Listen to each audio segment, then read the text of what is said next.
A servant was given money, did absolutely nothing with it, and lost everything. Meanwhile, 2 others doubled their money and were rewarded even more. This story is over 2,000 years old, yet it explains how wealth actually works today. Most people read this parable as a spiritual story, but it is actually a masterclass in money. Here are 10 lessons buried inside this parable. Lesson 1. We are stewards, not owners. From this parable, the servants were given capital by their master. It was the master's money, not theirs. Every dollar you have, you are managing it for someone else. Once you get that, the way you spend money changes overnight. Lesson 2. We are given different amounts. Don't compare. One guy got 5 bags, one got 2, one got 1. They were given according to their capacity. Stop looking at what other people have and start working with your number. Lesson number 3. Money is meant to be put to work. The 2 faithful servants didn't sit on their capital. The Bible says that the servant who received 5 talents went at once and put his money to work. And I assume the servant with the 2 talents did the same. They didn't think about it. Money is supposed to work for you, not you working for it.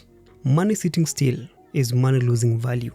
And here is what most people miss in this parable. Lesson number 4. Fear and inaction destroys wealth. Now, the third servant, here is what made him bury his talent. Fear. He literally said, I was afraid. And that fear made him bury his money. You see, fear leads to financial paralysis, and paralysis destroys wealth. Doing nothing with what you have been given is not playing it safe. It is being unfaithful.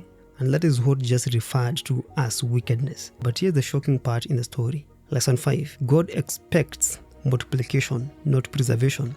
Whatever God gave you, you are supposed to multiply it. The first mandate God gave Adam in Genesis chapter 1 verse number 28.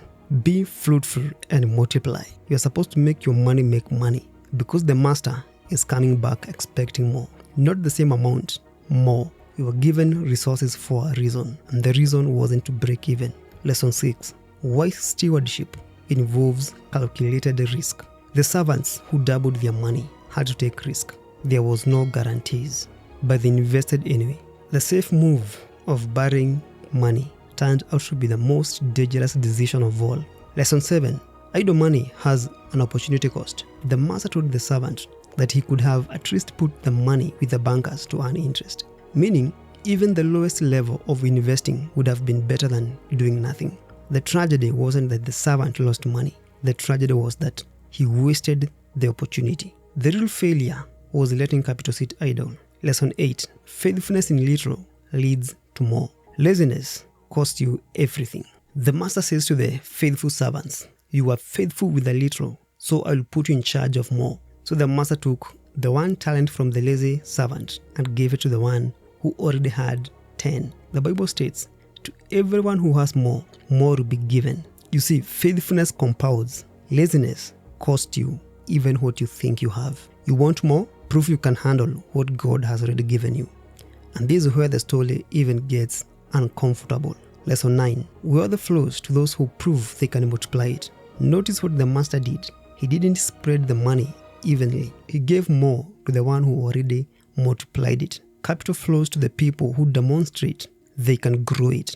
In other words, money flows from poor allocators to great allocators. It flows to people who can compound it. And finally, lesson number 10. We will give an account. The master came back and he settled accounts, every single one. There is a day where you will answer for what you did with what God gave you. And that will change how you behave today. But here's the real takeaway most people miss. The guy with the 2 talents got exactly the same praise as the guy with the 5, word for word. God isn't asking for equal results. He is asking, were you faithful with your portion? That is the question. And if this hits differently, share it with someone who needs to hear this message.